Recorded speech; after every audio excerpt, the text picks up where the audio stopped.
दायर याचिकाओं की जांच करेगा। दायर याचिकाओं की जांच करेगा और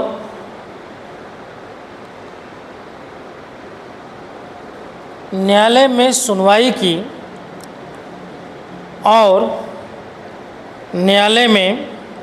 सुनवाई की सिफारिश करेगा।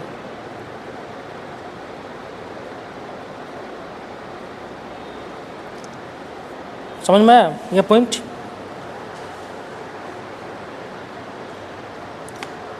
देखो ये जो है तीसरा पॉइंट जो है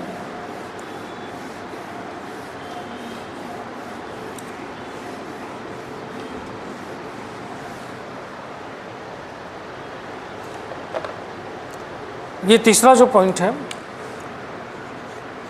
इसमें बोला गया कि देखो होता क्या है एक्चुअली कि पीआईएल जब कॉन्सेप्ट आया तो अभी तक पीड़ित व्यक्ति ही डाल सकता था। अब है कि कोई पीड़ित व्यक्ति के तरफ से कोई डाले, कोई भी व्यक्ति डाल सकता है ना। अब कोई भी व्यक्ति अगर डाल सकता है तो कोई व्यक्ति तो उसका लाभ उठाएगा ना, किसी को मौका मिलेगा तो लाभ उठाएगा। तो उसने क्या किया, बोला कि भाई जो है वैसे बहुत सारे वकील, संस्था, एनजीओ सब कोई पहुँच गया पीआईएल पे, पीआईएल डालना स्टार्ट कर दिया। अब है कि पीआईएल अगर सब कोई डालने लगेगा तो सिर्फ पीआईएल का ही सुनवाई होगा। न्यायालय के पास जो है एकदम ढेर लग गया पीआईएल का। अब सबकी सुनवाई करना बड़ा संभव नहीं होता है और बहुत सारे जब तक उसको हम चेक करेंगे, सुनवाई करेंगे, देखेंगे कि लायक है कि नहीं, मालूम चला कि 2 केस में खारिज कर दिया भाई तो लायक ही नहीं है, बेकार बकवास लाया गया है। तो सुप्रीम कोर्ट ने बोला कि भाई ऐसा है पीआईएल जो है फिल्ट्रेशन होना चाहिए, फिल्टर होना चाहिए। मतलब ऐसा नहीं कोई भी किसी तरह का पीआईएल लेके आए और कोर्ट का समय बर्बाद कर दे। इसके लिए क्या बोला गया कि जो है एक जो है वकीलों का जो है एक इंक्वायरी जो है कमेटी बनाया गया, ठीक है, मतलब जांच जो है समिति बनाया गया, ठीक है। तो सेवा भावना से, जिनको फीस वगैरह नहीं दिया जाता, लेकिन सेवा भावना से जो है उसको रखा गया। अब ये जो इंक्वायरी कमेटी है, ये इंक्वायरी कमेटी क्या करता है, ठीक है। तो ये इंक्वायरी कमेटी जो है अभी जो भी पीआईएल आएगा, ठीक है, इस पीआईएल का क्या करता है, वो जांच करेगा, पीआईएल का जांच करेगा और देखेगा कि जो है ये पीआईएल जो है कोर्ट में जाने लायक है कि नहीं है। समझ में? देखेगा कि कोर्ट में जाने लायक है कि नहीं है। अगर कोर्ट में जाने लायक नहीं है तो यहीं पे क्या करेगा, ये खारिज कर देगा, यहीं पे जो है ये पीआईएल खारिज हो जाएगा। क्लियर? और जो लगेगा कोर्ट में जाने लायक है तो यहाँ से जो है कोर्ट में भेज दिया जाएगा। तो क्या हो गया यहाँ पे, ये जांच क्या हो गया, फिल्ट्रेशन हो गया ना।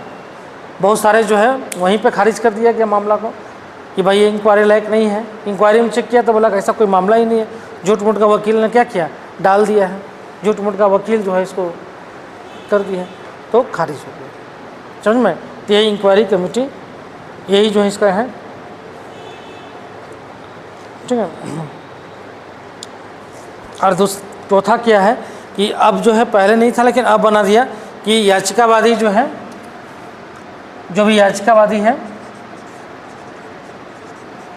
याचिकावादी जो है केस को वापस नहीं ले सकता है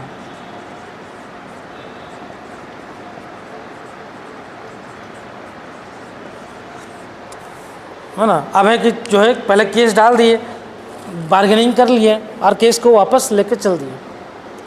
अब है कि जो है केस को जो है वापस नहीं लिया जाएगा। अब केस आप वापस नहीं ले सकते हैं। अब आपको प्रूव करना, हार जाइए अलग बात है, लेकिन अब आप प्रूव कीजिए, आपके ऊपर जिम्मेवारी है। अब जो है ये नहीं कि मतलब केस दायर किए, फिर बाद में साइड से जो है आपने कॉम्प्रोमाइज़ कर लिया आप फिर केस को वापस ले लिए। इससे क्या होता था, लोग जो है जानबूझ कर डालते थे ब्लैकमेल करने के लिए, किसी व्यक्ति को, किसी भी संस्था को या किसी को भी, समझ में। तब ब्लैकमेलिंग वाला पार्ट को रोकने के लिए है कि आप केस डालो लेकिन ऑथेंटिक होना चाहिए।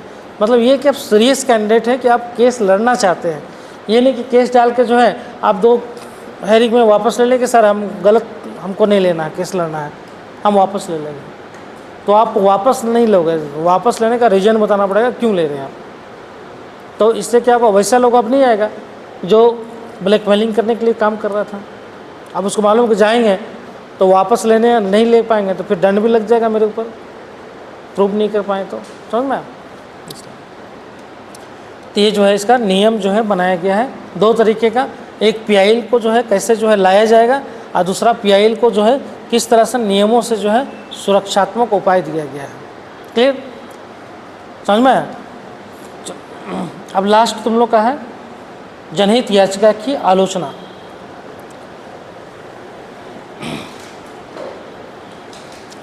समझ में, समझ में आ रहा जी हैं? इतना समझ गए तो पीआईएल डाल दोगे तुम लोग, पीआईएल डाल सकते हो तुम लोग, खुद ही जाकर डाल देना, जीपीएससी के खिलाफ डालना, जब तुम लोग का जो है प्रभावित करेगा तो नहीं, जब प्रभावित हो जाएगा तो डालना। हर बार तो लोग डालता ही है भाई, जो है धांधली किया गया। इस बार तो जो है एक नहीं, अभी मामला गया हुआ है लेकिन अभी जो है उसमें सुनवाई नहीं हो रहा है। इसमें तो अभी जो 2-3 मुद्दा उठा था, एक तो पेपर लीक का, कि पेपर लीक हो गया, कई जो जगह जो है एक तो धनबाद का, दूसरा चतरा का है ना मामला आया था, जामताड़ा का मामला आया था, वीडियो भी आया था। तो सरकार जो है तुरंत जो है क्या कि एक इंक्वायरी कमेटी बना दी चेक करने के लिए कि मामला देखो सही है कि गलत है। तो इंक्वायरी कमेटी चेक की तो बोला कि सब पुराना जो है वीडियो था दूसरा मामला का, वो वीडियो दिखाया गया था, मतलब फर्जी वीडियो जो है जारी कर दिया गया था, तो खारिज कर दी इंक्वायरी कमेटी का। दूसरा मामला आया था जो क्वेश्चन का, रेपुटेशन का, तो वो भी मामला जो है खारिज हो गया। ठीक है, अब गलत क्वेश्चन का आया था तो वो मामला सुनवाई कर ली, कुछ 2 जहाँ क्वेश्चन का आंसर गलत आया था उसको सही कर दी, वो रिजल्ट आउट कर दी। फिर भी लगता है कि जो है मेरा जो है इस क्वेश्चन में मान लीजिए कि गलत आंसर दिया गया है, कोर्ट में जा सकता है, और जाते भी है लोग कि भाई इसका आंसर ऐसा है, इसका क्यों होगा, इसका आंसर ये क्यों होगा, बुक्स में ये है, इसमें ये है, हर बार होता भी है। 2 क्वेश्चन तो गलत ही था तो इक्वल नंबर दे दिया गया सबको, वो खतरनाक होता है इक्वल नंबर मिलना। इसका गलत भी था उसका भी सही हो गया, वो खतरनाक हो जाता है, समझ में। आज जिसका सही था वो फंस गया बेचारा, इसलिए होता है। ठीक है, नेक्स्ट को जनहित याचिका की आलोचना।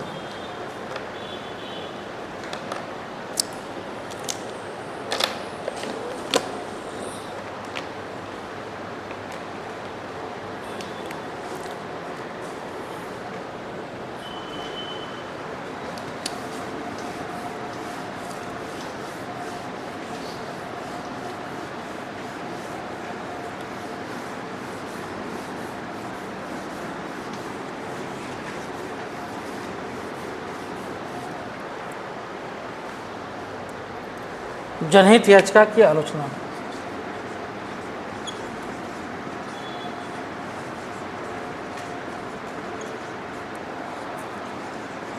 की आलोचना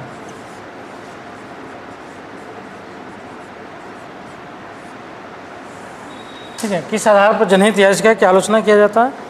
वहाँ पहला पॉइंट है जो है दुरुपयोग। पहला है दुरुपयोग।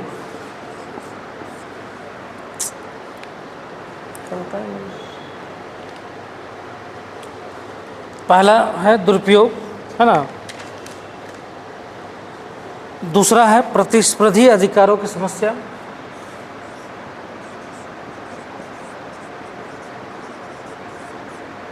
प्रतिस्पर्धी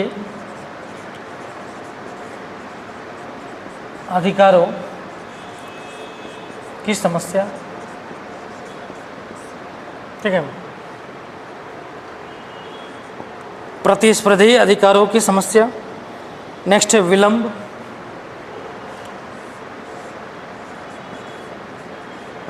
विलंब, ये तीसरा पॉइंट है कि जो है विलंब बहुत होता है जनहित याचिका की सुनवाई में। न्यायिक है, न्यायिक अतिरेक। नेक्स्ट है न्यायिक अतिरेक। ठीक है, ये चौथा पॉइंट है न्यायिक अतिरेक, है ना, जुडिशियल ओवररीच।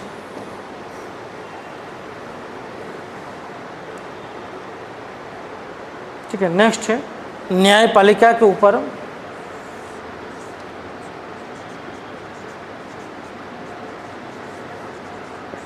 न्यायपालिका के ऊपर न्यायपालिका के ऊपर समतुल्य जवाबदेही, समतुल्य जवाबदेही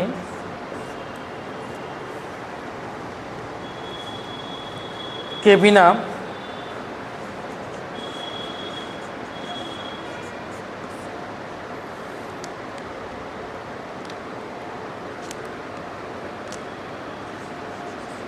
सुझाव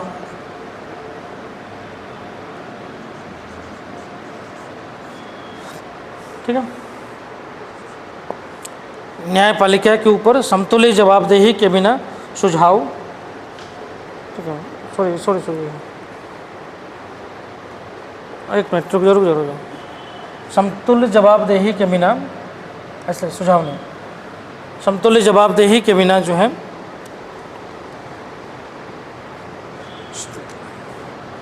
शक्ति लेने का आरोप, शक्ति या ऐसे लिखो अधिक शक्ति लेने का आरोप, ऐसे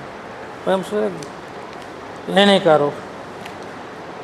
ठीक है, ये जो है 5 पॉइंट में आप आलोचना जो है देख सकते हैं।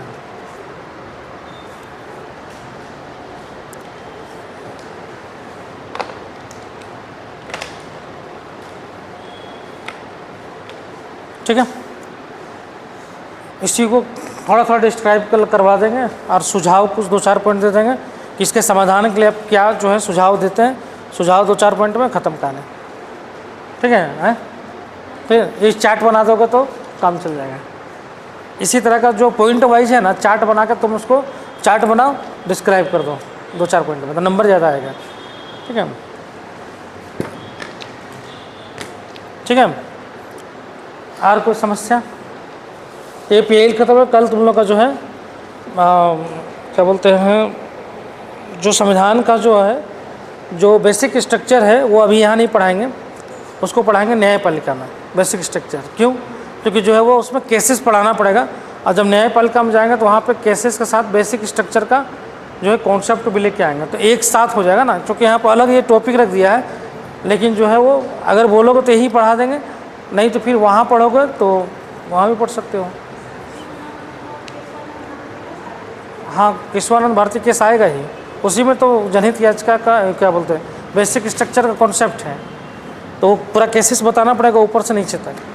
ठीक है, तो या तो उसको कर लो, ठीक है, या कर ही लो, है ना, सिलेबस के हिसाब से चलो, फिर उसका फंडामेंटल राइट। तो कल तुम लोग का जो है क्या होगा, बेसिक स्ट्रक्चर होगा। ठीक है, बेसिक स्ट्रक्चर।